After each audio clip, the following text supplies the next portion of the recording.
وجود می لوی افغانستان دی د مثال په توګه، زړه پکې پروت ملت افغان دی د مثال په توګه. دا ظالمانو په ازغنو کرخو نیم کړی دی، بیا یې په ډېر وخشت په لر او بر تقسیم کړی دی. چې د دې نیم زړه یو کېدو ته څه اقدام ونه کړم، ما ته معلومه ده چې ژوند به په آرام ونه کړم.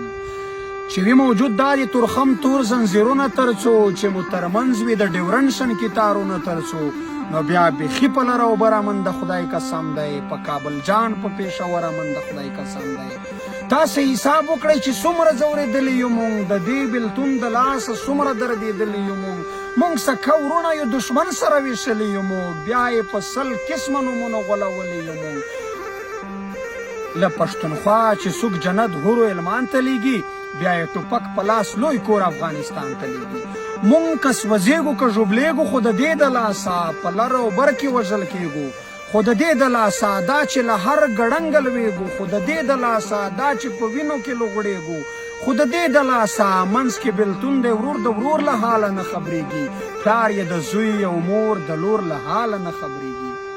نور نه تارونه منم، نه یې دا پټک منمه، نه د چا توره زوره او نه د چا ټوپک منمه، نه یې مایده د ډیورنډ، نه یې ګندمک منمه، نه یې زنځیر پر تورخم، نه یې په سپین بولډک منمه، فقط یو لوی کور له کابل او تر ټک منمه.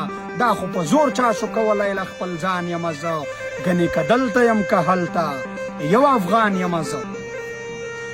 وزیرستان، سوات، پکتیکا کې مې ورونه بل دي، په لر او بره پښتونخوا کې مې ورونه بل دي.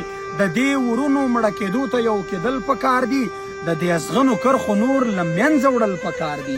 پښتنو څو مو چې دا وران وطن ګټلی نه وي، چې مو تر څو دښمن ته زور د مټ ښودلی نه وي، څو مو چې دا د وطن زوړ پر غر ګنډلی نه وي، چې مو تر څو په اټک پل دیوال وهلی نه وي.